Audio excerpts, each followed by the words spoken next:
Things are gonna get better now. But you're still a drunken slob. Things are gonna get better now. Finally, huh?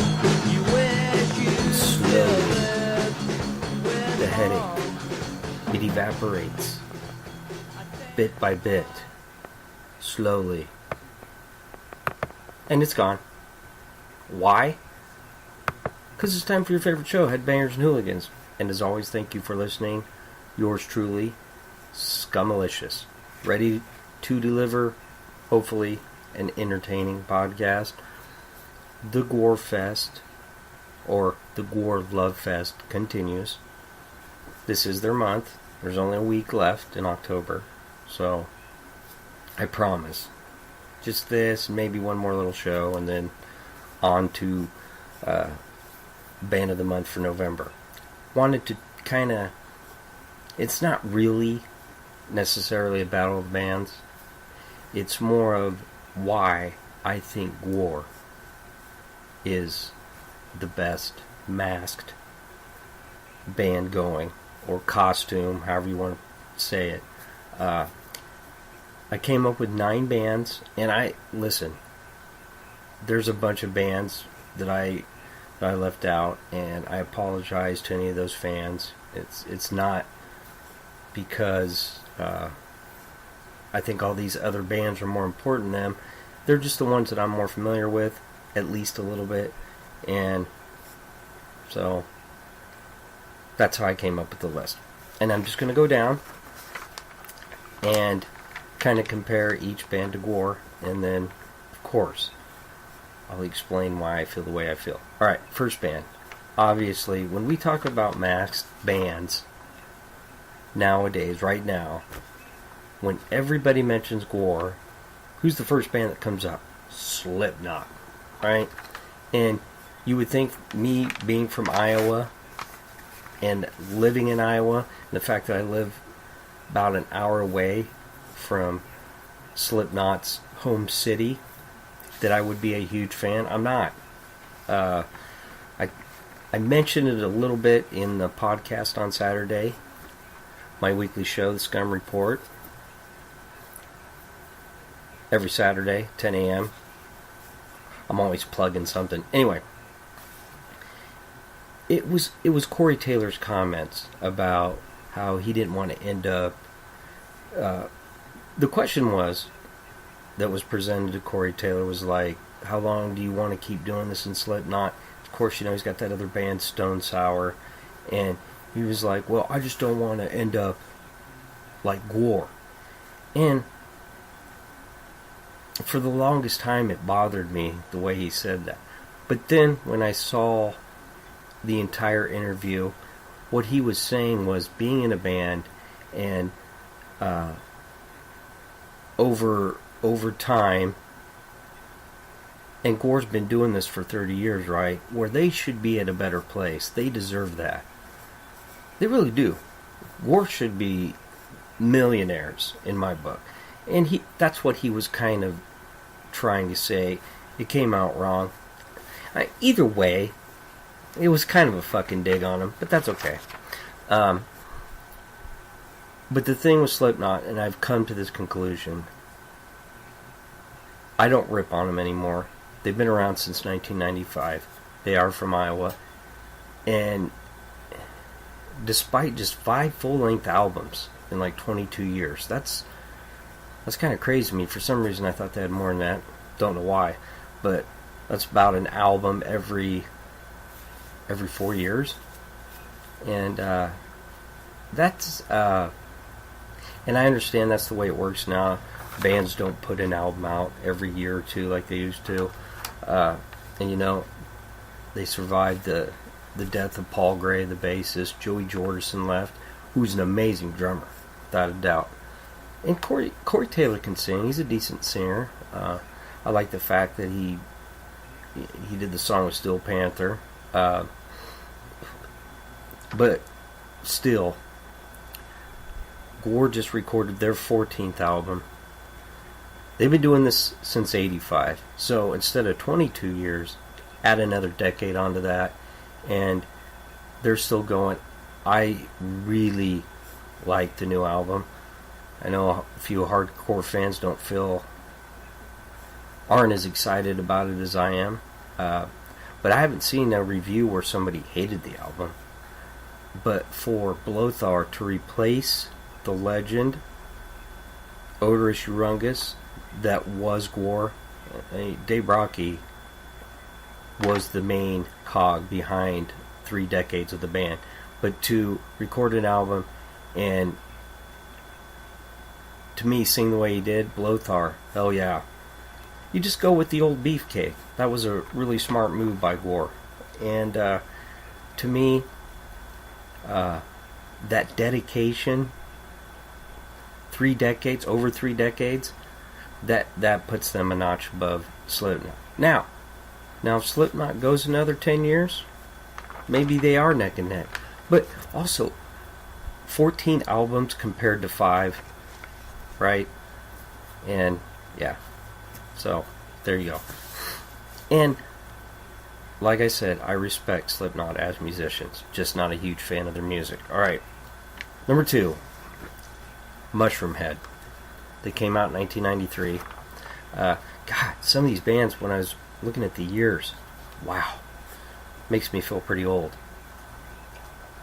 You know, when I see like 93, 94, and I think, oh, yeah, it'd have been like 23 or 24. That was like 2 fucking decades ago. Where did all the time go? Anyway, the thing with Mushroomhead, and I remember the singer, Jeffrey Hatrix, or Hatrix. Apologize if I'm not pronouncing his name right. You know, the whole thing with them, they were always attacking Slipknot. I'm telling you right now, I think Slipknot is a way better band than Mushroomhead. You know, they're kind of industrial, alternative. They got that fucking new metal. I just hate fucking new metal. Everyone knows that. Fuck new metal. I don't want anything to do with it.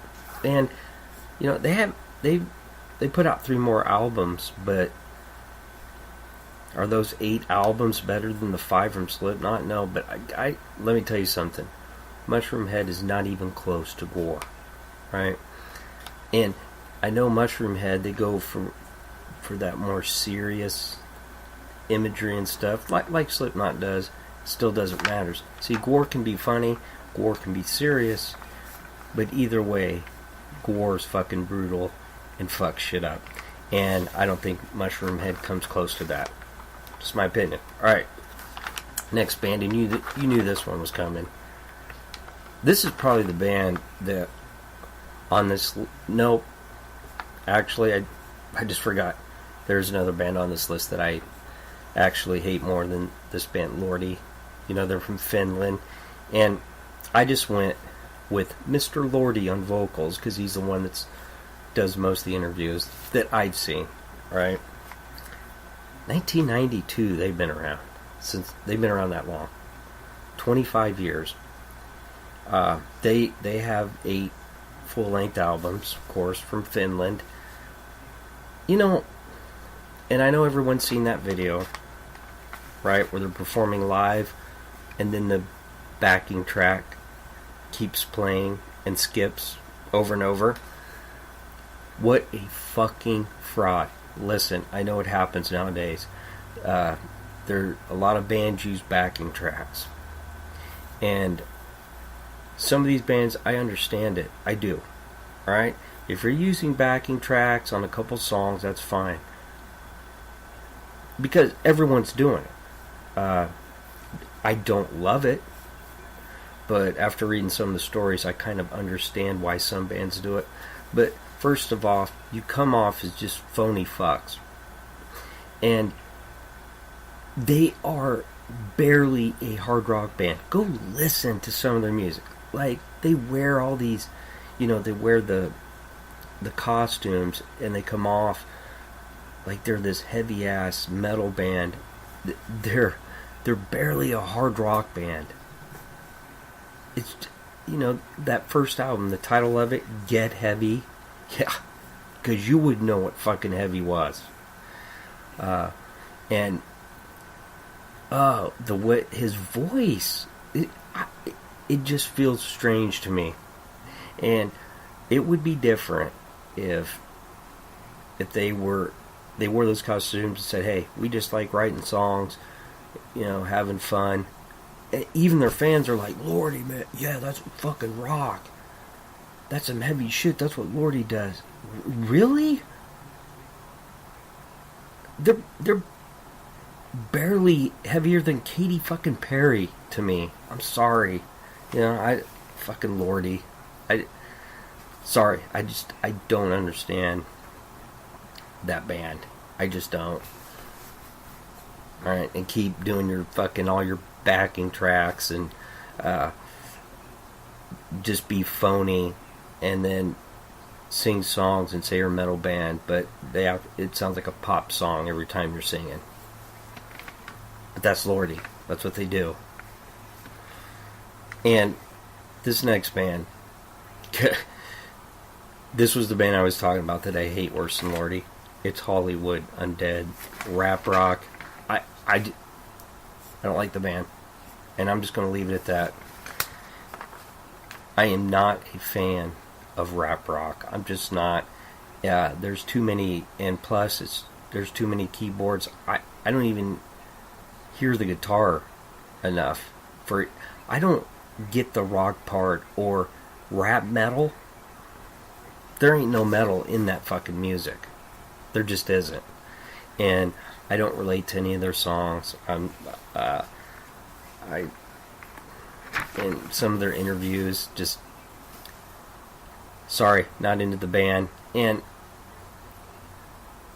just compare their discography to Gwar's. You could take Gwar's album debut, Hello, and it's already better than anything that Hollywood Undead has ever recorded. And Hello is like, it's a rough, raw recording. They didn't have a lot of money, and you could tell when you listened to it to invest into the recording of that album. Right? Let's just leave it at that. Band 5.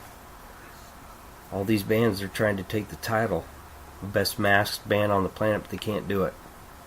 Next one, Ghost. We know Ghost. 2006, out of Sweden. And they got the Papa Emeritus. And wasn't that crazy that nobody knew who the members were? Now everybody knows. But supposedly the lead singer was supposed to change with every album or something like that. I remember reading that. But it's the same guy. And 3 albums. And honestly, when I first heard him, I didn't really care for him. And my son at the time liked him. He's like, "Dad, you gotta check out Meloria." And I did. And you know what? It was catchy. It had some catchy songs on there. I liked From the Pinnacle to the Pit, Majesty. Like, it had some really catchy songs. But just like Lordy, it's not that heavy. They're like a hard rock band to me. And I'm not saying that's a bad thing. But in a way, it's kind of weird, and this is hard to believe, because Kerry King actually mentioned this too. Talking about with Ghost, it was just hard for him to get into the music. And especially with that album when it came out, this was the huge band. Everybody was excited about, look at, hey, got a new band in metal. Even though they'd been around, I mean, their first album came out in 2010. Finally, right? All the buzz about this band. But that's really not a metal band. And I know the persona that Papa Emeritus, he's like the demonic anti-pope. You just think the music would be a lot heavier. More, I don't know, a little more angry or something. Just not enough oomph there. And Gwar, hey, you want to get heavy? Try Beyond Hell. And say, well, we know Beyond is heavy, or Beyond Hell is heavy, Scummalicious, but why? Well, because Odorous goes to hell, kicks Satan's ass, and takes a shit on his front porch. That is heavy, my friends. Alright. Ghoul. I saw this band live when they opened up for Gwar, 2012. Me and the Buckster were there at People's in Des Moines. Great show. It was Ghoul, Municipal Waste, and Gwar. The opening act, I don't know, don't care. Some guy bitching about his fucking dad. We heard that song about 10,000 times before. Anyway, and I love the name of the guys in the band though, and I'm going by, I'm not using their real names obviously, but Cremator, Digester, who I do want to mention him, Sean McGrath, and he's one of the guitarists. He's in like 4 or 5 different bands. Just go check out his Wikipedia page. Safe to say that that guy doesn't have too many days off. And then you get Dissector and Fermentor, and they have 5 full-length albums and an EP. And you know what? They're right up there. Actually, and people will really disagree with me on this. Obviously, they're not better than Gwar. For one thing, they're kind of a one-dimensional band, and that's not a bad thing. They're just a straight-out thrash band. You know, I love Splatter Thrash, the album. You know, Into the Catacombs, As Your Casket Closes, and they do a cover of Americanized that Odorous sings on. It is so good. And, you know, they got the growling vocals, but it's not the growling vocals to where you can't understand what the fuck he's saying. That's a huge thing for me. He growls, but I know what he's saying. And I actually do like them better than Slipknot. You could call Slipknot a more technical band. Definitely a lot more popular. But I was really surprised with them when I seen them live. In fact, I liked Municipal Waste a little more, but the Buckster liked Ghoul. Either way, it's a great band. They just come up short. When you're talking about Gwar, they can do thrash. They can do metal, right? They can do punk. But they can get super heavy, especially like on The Bloody Pit of Horror, or Corey Smoot, tuned to F sharp. So they get really, really dirty if they have to. See, Ghoul, they came close. You just can't beat the Kings. That's all. That's just how it happens. Doesn't mean they're a shitty band by any means. All right, 3 bands left, and we already know the outcome of all these, but I'm just trying to show you how awesome Gwar really is, because it's about them. I get it. That maybe some people are like, oh God, we get it. You love Gwar. They deserve their own month, don't you think? For as long as they've been playing. That's all I'm saying. Alright. A Band of Orcs. It came out in 2007 out of Santa Cruz, California. I do love some of the names of the band members. Gog, Bloodthroat, Elf Ripper, Oog Skullbasher, and Gronk. Oh shit, the Gronk. I didn't know he was in the Band of Orcs. I knew he was on the New England Patriots. I know that crazy bastard was in a crazy metal band. I know, I'm just being stupid, but pretty heavy. I gotta tell you, I was surprised by that. The one thing about them, it's so weird, because I was watching their video, and I just kept thinking, obviously, The Hobbit. That's the first thing you think of when you listen to this band, and then Dungeons and Dragons, and that's really who I thought of when I was listening to their music. It's like, wow, these were guys that probably played Dungeons and Dragons, and then play all those Final Fantasy video games. And they're like, hey, let's start a band. And I'm not saying that's what happened. That's just the impression that I get. How about that? I just snuck in the Mighty Mighty Boss Tones right there. Anyway, so I know this is kind of crazy because Gwar, they sing about goofy stuff, but it's just really hard to take it, like, because of the style that a band of orcs plays and the growling vocals. It's hard to take them as like this serious band, you know. But I gotta tell you, I do love those fucking names for the band members. You know, who's your favorite musician? Oh, by far it's Gogog Bloodthroat. Oh, really? My favorite's Oog Skullbasher. So I did get quite a kick out of that. The Locust. This is a band that's been around since 1994, and they're kind of more of like a grindcore speed band with like some new wave shit going on. They're a really unique band musically. Of course, their outfits, they kind of remind me of the Aquabats, only their eyes are covered. Remember the Aquabats? And no, I didn't put the Aquabats in here. But I always have read a lot of stuff online about them from a lot of people. I just can't get into the music. I just can't. Where's the songs at? You know, it's just too noisy, and they're just not for everybody, right? And you know, hey, Gwar, regardless of all the crazy shit going on, you know, blood, pus, jizz, there's always some good songs in there. Stick in your head from Gwar. That's what they do. And I don't get that with the Locusts. And then the last band is Immortal, black metal band from Norway. And they've been around since 91. So, talking about a band, 26 years there. And I can't remember his name, but the one guy, is it Abath now? Or Abath? Sorry.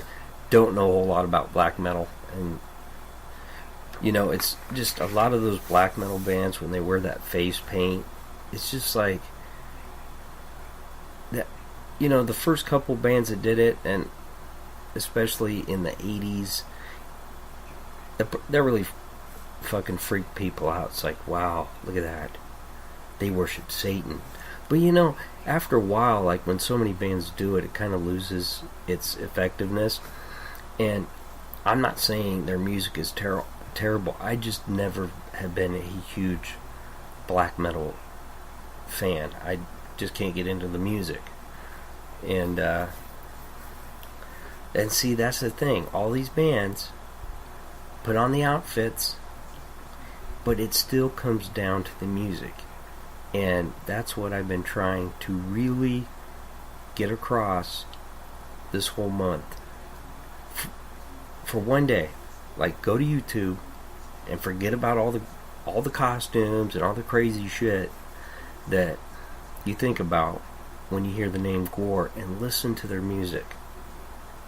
They're really talented musicians, and to last for 32 years, and to put an album like The Blood of God's out after all the shit, you know, losing the main guy in the band for 3 decades, and record an album like that. I just think it's special. You know, is it the best album they've ever recorded? No, but it's still pretty fucking good. And they are the shit. Greatest masked band of all time. That's just how it is. Alright, got a video to do, and you know how I do this. Take it easy, and if it's easy, take it twice. I'm out.